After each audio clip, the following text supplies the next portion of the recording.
삶의 상황에서 절대로 뒤로 물러가지 말 것을 말씀하고 있습니다. 한 걸음 더 나가서 완전한 대로 나아가라고 말씀하고 있습니다. 그 완전한 데는 더 좋은 것, 히브리서 6장에서는 구원에 관한 것, 구원에 속한 것이라고 구체적으로 말씀하고 있고, 또 그 구원에 속한 것을 말씀하기 위해서 특별히 히브리 그리스인들, 그 대상이 유대 그리스인들에게 말하면서 그 좋은 것, 구원에 관한 것, 구원에 속한 것을 설명하기 위해서 히브리서 7장 12절에서 제사 직분이 바뀐즉 율법이 바뀌었다. 이것을 설명하면서 구약과 신약의 차이를 통하여 그 완전한 것의 실체가 무엇인가를 말씀하고 있습니다. 그래서 히브리서 7장 12절에서 제사 직분이 바뀌었은즉 율법도 바뀌었다. 율법이 바뀌어야 된다. 이렇게 말씀하고 있고, 그래서 제사 직분이 바뀌어서 히브리서 9장에서는 이제 제사장도 바뀌었고, 또 그 바뀐 아론 계통의 제사장이 아닌 멜기세덱의 반차를 따는 그 승천하신 대제사장신 예수님께서 염소와 송아지 피가 아니라 자기의 피로 가지고 단번에 성소에 들어가서 영원한 속죄를 이루셨다 말씀했습니다.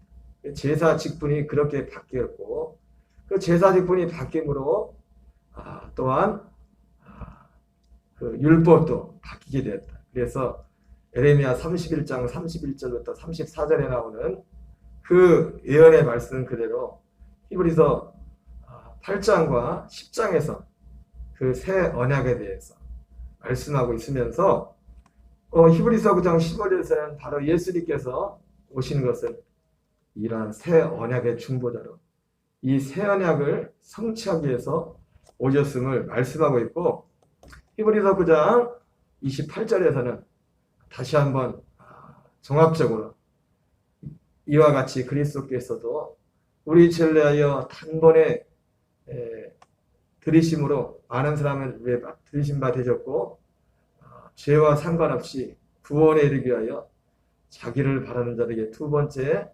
나타나시리라 말씀하시므로 새 언약, 구원에 속한 것이 무엇인가를 말씀해 주고 있습니다. 그래서 이 히브리서 10장에서도 사실은 동일한 말씀을 합니다. 동일한 우리 10장 1절 이하에서 동일하게 이 말씀을 지금 앞에서 했던 말씀들을 다시 한번 반복하는 그런 모양새가 히브리 10장 1절 이하에 나옵니다. 우리 같이 한번 읽겠습니다.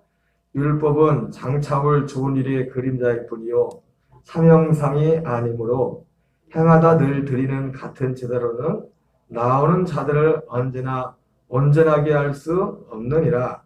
그렇지 아니하면 섬기는 자들이 단번에 정결하게 되어 다시 죄를 깨닫는 일이 없으리니 어찌 제사 드린 일을 그치지 아니하였으리요. 그러나 이 제사들에는 해마다 죄를 기억하게 하는 것이 있나니 이는 황소와 염소의 피가 등의 죄를 없이 하지 못함이라. 그러므로 주께서 세상에 임하실 때 이르시되 하나님이 제사와 예물을 원하지 아니하시고 오직 나를 위하여 한 몸을 예비하셨도다.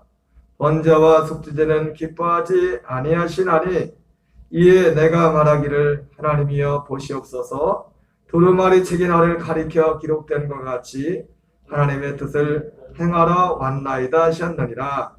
위에 말씀하시기를 주께서는 제사와 예물과 번제와 속죄제는 원하지도 아니하시고 기뻐하지도 아니하신다 하셨고 이는 다 율법을 따라 드리는 것이라. 자, 여기 보면 이 히브리서 10장 말씀을 더 구체적으로 보면은 예수님께서 세상에 임하실 때 하나님이 제사와 예물을 원하지 아니하시고 오직 나를 위하여 한 몸을 예비하셨다. 이 말씀의 뜻은 뒤에 나오지만은 제사와 예물을 원하지 않았다는 것은 그 제사를 드리는 그 어떻게 보면 이 제사와 예물을 원하셨다는 것은 이 제사와 예물, 구약 시대와의 제사와 드리는 그 예물은 어떻게 보면 최선이 아니라 차선치겠다는 뜻입니다. 이사야서에 보면 이스라엘 백성들이 이 첫 언약 때에는 하나님 첫 언약 때에도 이 제사와 예물을 받으셨죠. 그러나 이사야서나 이 구약 이스라엘 백성이 바벨론 포로로 끌려갈 때는 이 첫 언약 하에서도 그 하나님 원하는 것을 지키지 못하고 배반하는 부분들이 있었습니다. 하나님이 제사와 예물을 아니하지 하시고 이것은 그러한 측면에서가 아니라 이 구약 시대의 제사와 이 예물의 불완전성을 말하는 겁니다. 차선책으로 온전한 제물, 온전한 제사가 드려지기까지의 그 차선책으로서 하나님이 정말 원했던 것은 그게 아니라는 거죠. 그것을 단순히 그것은 구약 것은 그림자로서 그냥 주어졌던 거. 물론 그때는 그때 당시로서 이 자체로서 소중했죠. 왜? 다른 방법이 없었기 때문에. 하나님. 그래서 하나님이 제사와 예물을 아니하셨다. 이것은 제사와 예물을 드린 사람들이 그리 정말로 그것을 전심으로 성심으로 정말 하나님 기쁘신 대로 드리지 않아서가 아니라 그 자체로서 구약의 그 제사와 예물 그 자체로서 그 불완정 때문에 오늘 이 표현이 그렇게 되는 겁니다. 표현이 하나님이 제사와 예물을 원하지 아니하고 오직 나를 위하여 한 몸을 예비하셨도다. 번제와 속죄는 기뻐하지 아니하시나니. 이 말씀의 의미가 뭔지 알겠죠? 번제와 속죄제를 하나님 기뻐하지 않았다는 것은 이 번제와 구약의 번제와 속죄제의 불완전성을 말씀하는 겁니다. 하나님이 그렇게 하라고 했지만은 이 번제와 속죄의 불완전성 때문에. 그래서 이 히브리서에서 계속 말하지만 이것은 그 당시 이제 아들 예수님께서 오셔서 이 아들로서 드리는 그 영원한 속죄, 영원한 하나님의 반 제사를 드리기까지 그림자로서 그것을 바라고 있는 것이었지만 그것은 너무나 불완전한 거였어요. 불완전한. 그래서 하나님이 번제와 속죄제를 기뻐하셨다는 것은 이 자체로서의 불완전성 때문에. 이에 내가 말하기를 하나님이여 보시옵소서 두루마리 책에 나를 가리켜 기록된 것 같이 하나님의 뜻을 행하러 왔나이다. 네. 아들 예수님이 하나님의 뜻을 행하러 왔죠. 하나님의 뜻을 행하러 왔는데 이 하나님의 뜻은 크게 두 가지요. 하나는 뭡니까? 앞서 말했던 것. 이 앞에서 지금 히브리서 10장은 앞에서 있었던 그 말씀을 다시 이제 반복하는 그런 모양입니다. 중요하기 때문에 계속 반복하는 게 다른 각도로. 하나님의 뜻이 뭡니까? 첫 번째 하나님의 뜻은 그예요. 염소와 송아지 피가 아니라 자기의 피를 드립니다. 그러니까 예수님이 아버지의 뜻을 드리러 왔다고 했을 때 여기서 종합적으로 하는 게 뭐냐면 바로 짐승의 염소와 송아지 피가 아닌 자기의 피를 드리러 왔다는 거예요. 첫 번째. 그래서 히브리서 9장에서도 히브리서 9장 12절이 먼저 그 얘기를 하지 않습니까? 히브리서 9장에서 이 두 가지를 다 말씀하고 있어요. 염소와 송아지의 피가 아니라 자기의 피를 가지고 성소에 들어가셔서 단번에 우리 죄를 속죄하는 이 아버지의 뜻을, 그러니까 이 10장 7절에서 이 아버지의 뜻을 행하는 것이 바로 그 첫 번째 관문이 뭐냐면 염소와 송아지의 피가 아닌 자기의 피를 가지고 성소에 들어가서 영원한 속죄를 이루는 겁니다. 두루마리 책에 나를 가리게 기록된 같이 하나님의 뜻을 행하러 왔나이다 하셨느니라. 위에 말씀하시기를 주께서는 제사와 예물과 번제와 속죄는 원하지 아니하고 기뻐하지 아니하시나. 이는 다 율법을 따라 드린 것이다. 이제 무슨 이 말씀의 의미가 여기도 명백히 나오죠. 왜 하나님께서 제사와 예물과 번제와 속죄는 원하지 않는다는 겁니까? 기뻐하지도 않는다고요? 그 드리는 사람의 문제가 아니라 그 제사와 구약의 제사 제도 자체가 율법을 따르는 것이 불완전하기 때문에 주님께서 기뻐하지 않는다는 겁니다. 그 기뻐하지 않는다는 것은 어쩔 수 없이 그때 당시 그걸 기준해서 주님이 그걸 제사를 받으시고 연락하시고 그 하나님이 응답을 하셨죠. 그러나 그것은 어떤 완전한 것이 오기 전까지 어떤 그림자예요. 주님은 마음이 차지 않습니다. 그 자체로서 그때 당시 어쩔 수 없이 그걸 받으시고 그렇게 하라고 또 거기에 대해서 하나님이 반응하고 응답하였지만 주님의 마음에 썩 차는 건 아니에요. 차선으로 어떻게 그렇게 했을 뿐입니다. 그래서 예수님께서 아버지의 뜻을 행하라고 했어요. 그래서 아버지의 뜻을 행하는 첫 번째 아버지의 뜻이 뭐냐면 염소와 송아지 피가 아니라 자기의 피를 가지고 아론 계통의 제사장이 아닌 승천하신 자, 우리에게는 큰 대장, 자기가 대장에서 그 자기의 피를 가지고 하늘 성소에 들어가서 한 번에 그 영원한 속죄를, 이것이 바로 하나님이 기뻐하시는 제사예요. 하나님이 바라고 아버지가 기다렸던 그 제사. 자, 그래서 이것이 첫 번째 하나님의 뜻이라고 할 때, 예수님이 하나님의 뜻을 행하러 오셨다는데 바로 이 하나님의 뜻이 첫 번째가 이거예요. 정리를 하는 겁니다. 그리고 그 첫 번째 뜻을 예수님이 그 첫 번째 뜻을 염소와 송아지 피가 아니라 자기의 피를 드리는 것, 이 제사 부분이 하나님의 뜻입니다. 하나님의 뜻을, 아버지의 뜻을 행하라고 왔다고 했을 때, 예수님이 아버지의 뜻을 행하라고 왔다고 하셨을 때 그 아버지의 첫 번째 뜻은 뭐냐면 염소와 송아지 피가 아니라 자기의 피를 드리는 겁니다. 자기의 피로 하나님께 제사는. 두 번째는 이것을 통해서 히브리서 9장 15절에 하는 것처럼 이러므로 그는 새 언약의 중보자지. 결국 이것을 통해서 새 언약. 새 언약이라고 할 때는 사실은 염소와 송아지 피가 아니라 자기의 피를 드리는, 이것도 새 언약이죠. 여기부터 출발하는 거죠. 그래서 그것을 통해서 결국 에레미야 31장 31절부터 34절까지는 그 약속을 이루시는 거예요. 그것이 9절 이하죠. 그 후에 말씀하시기를 보시옵소서 내가 하나님의 뜻을 행하러 왔나이다 하셨으니 그 첫째 것을 폐하시면 둘째 것을 세우려 하심이라. 그러니까 여기서 첫째 것을 폐하시면 둘째 것을 세운다는 이 말씀에도 방금 말씀한 것처럼 제사 제도가 먼저 포함이 되는 겁니다. 첫째 것은. 무슨 말인지 아시겠어요? 여기서 말하는 첫째 것을 폐하시면 둘째 것을 세우려 하심이라고 했는데, 제가 지금까지는 그 새 언약, 이 예수님이 이 죽으심을 통해서 이루시는 그것에만 초점이 맞췄는데, 물론 결론은 그거예요. 그러나 여기서 말씀하신 첫째 것을 폐하시면 둘째 것을 폐하라고 할 때 이 둘째 것 가운데는 바로 앞서 말씀한 것처럼 염소와 송아지의 피가 아니라 자기의 피. 아론 계통의 제사장이 아닌 그 멜기세덱의 반차를 드는 대제사장. 이르시는 그 제사 제도가 먼저 포함이 되는 겁니다. 변화된 제사직. 그래서 그 제사직이 바뀜으로, 그게 새 언약입니다. 바뀐 제사직이. 바뀌어진 새 언약의 출발점은 뭐냐면 바뀌어진 제사직입니다.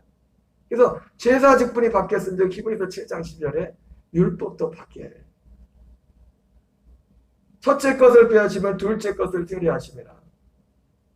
이 뜻을 따라 예수 그리스도의 몸을, 그래서 그죠, 이 뜻, 하나님의 뜻을, 이 뜻을 따라 예수 그리스도의 몸을 단번에 들으심으로 말미암아 우리가 거룩함을 얻는다. 그러니까 하나님 아버지의 뜻은 뭐예요? 예수 그리스도의 몸을, 구약의 제사가 아닌 예수 그리스도의 몸을 단번에 들이심으로 우리를 거룩하게 하는 거예요. 단번에 들이는. 이것이 바로 하나님께서 기다렸던, 받기 원하셨던 제사였어요. 무슨 말 이해가 되십니까? 그럼 여기서 끝나는 게 아니라 계속 읽겠습니다. 제사장마다 매일 서서 섬기며 자주 같은 제사를 드리되 이 제사는 언제나 죄를 없게 하지 못하거니와 오직 그리스도는 죄를 위하여 한 영원한 제사를 드리시고 하나님 우편에 앉으사 그 후에 자기 원수들을 자기 발등상이 되게 하실 때까지 기다리시나니 그가 거룩하게 된 자들을 한 번의 제사로 영원히 온전하게 하셨느니라. 자, 그죠? 여기까지. 그럼 여기까지 14절까지가 내가 아버지의 뜻을 행하러 왔습니다 했을 때 그 아버지의 뜻에 있어서 바로 그 아버지는 먼저 제사를 바꾸기라서 제사를. 짐승의 제사가 아닌 아버지가 약속한 그 아들을 통해서 드려지는 그 제사.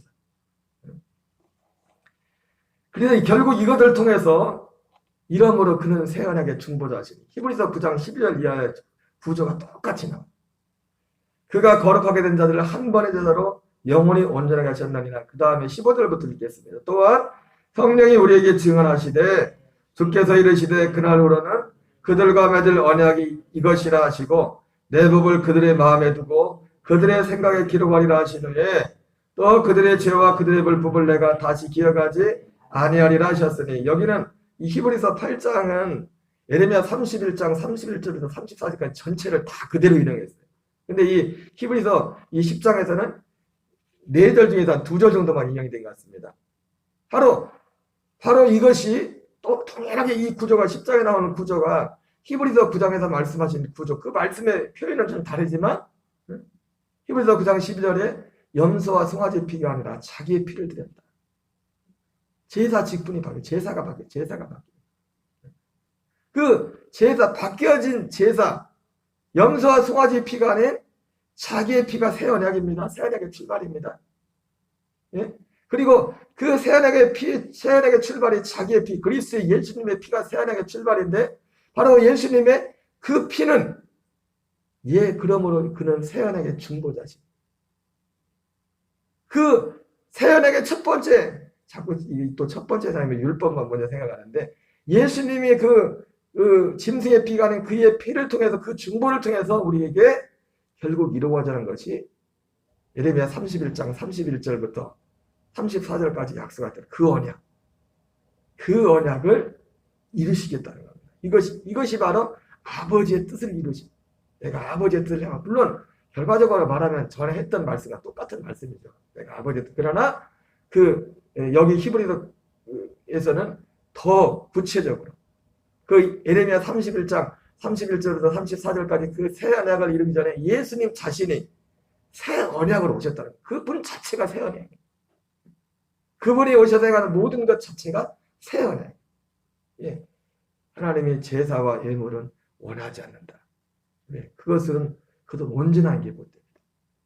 그 자체로서 그걸 드리는 사람도 문제가 있지만, 어차피 우리는 문제가 있죠. 문제가 있으니까 그 예수님을 의지하여 나가는 거지만은, 그 사람에게 문제가 있어서가 아니라, 문제가 있죠. 문제가 있는데도 문제가 있어서가 아니라, 그 제사라는, 구약 제사라는 제도 자체가 불완전하기 때문에 하나님이 정말 원하시는 제사는 그것이 아니었다는 거죠.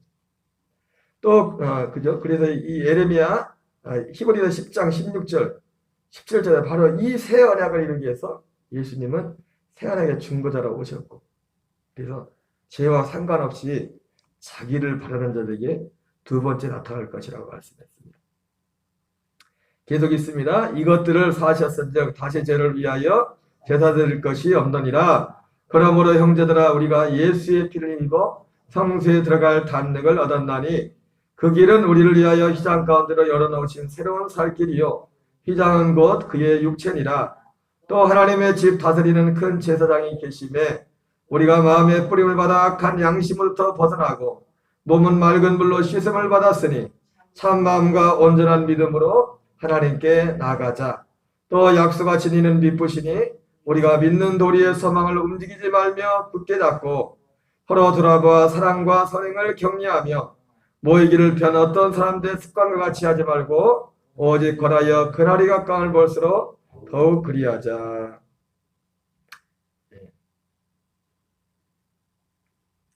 이 히브리서 10장에는 특별히 이제 그 어떤 제사 부분에 대해서 더 강조하고 더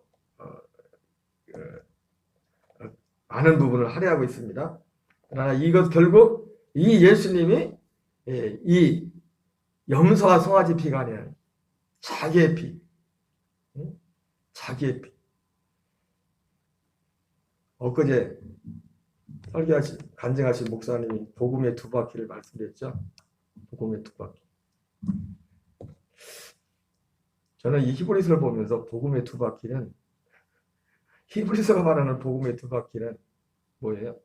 염소와 송아지 피가 아니라 자기의 피.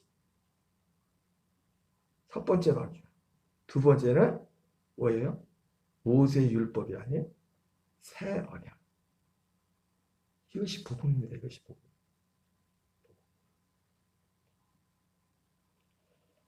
여러분, 예수님이 단순히 십자가가 복음이 십자가가 죄사함이 복음이 십자가의 죄사함이 그것에서 복음이 끝난다면 잘 들으세요.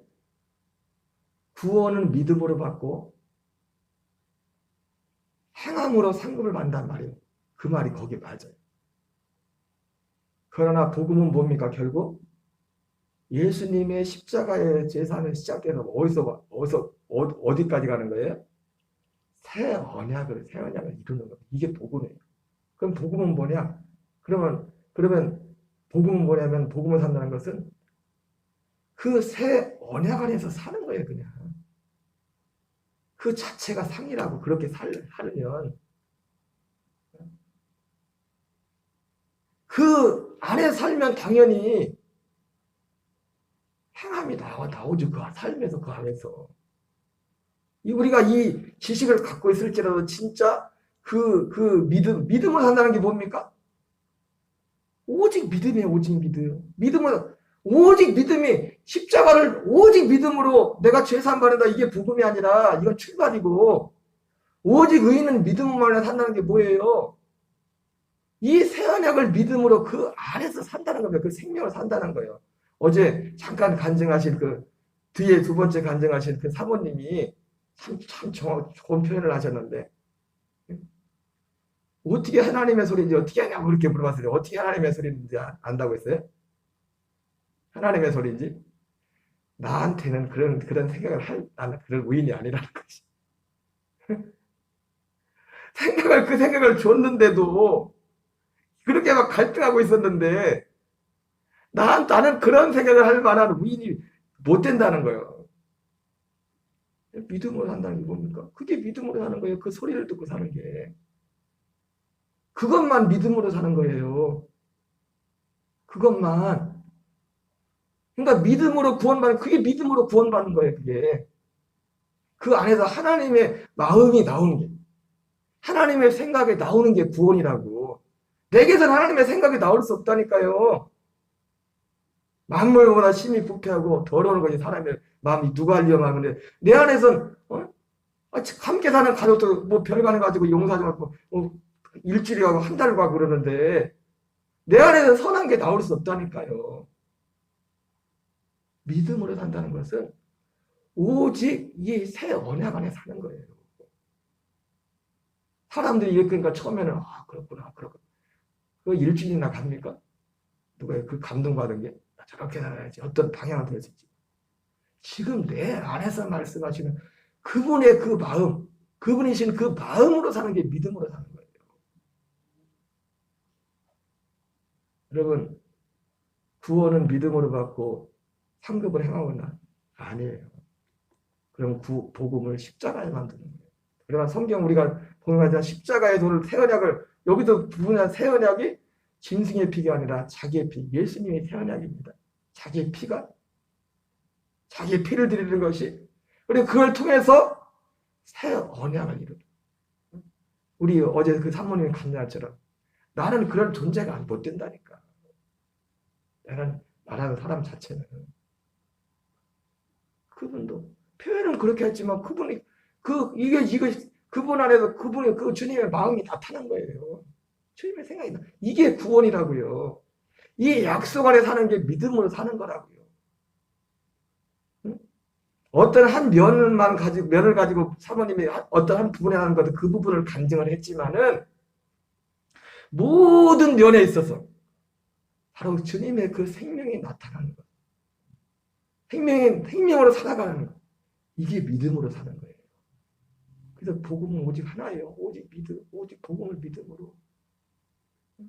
너희가 그녀를 만약 믿음으로 말 구원을 받았나니 너 예수님 십자가 줬으니 이렇게 살아라 그 얘기가 아니에요. 목적을 말하잖아요. 이는 너를 새로 지으심을 받은 자. 너를 새로 지었다는 거예요. 예. 아니 내가 새로 지은지도 않는데 새롭게 살라. 예. 아니 예수님 예를 들어서 말하셔도 예수님이 당신을 위해서 십자가에 죽었으니까 당신 이제 주님 은혜 보답을 살아야 됩니다. 깡패지 이건 깡패. 억지로 그렇게 살라고 하는 거는 믿어지지도 않는데 믿어도 그게 믿어져도 그 믿는 것 자체로 그렇게 살 수가 없어요. 새로 지음을 받은 그 생명을 믿는 믿음 안에서 그것이 실제로 주님이 매 순간순간 그 마음이 나타나야만 그렇게 살 수 있는 거예요. 복음은 오직 이거 하나입니다. 이 복음 안에서 이 복음 안에.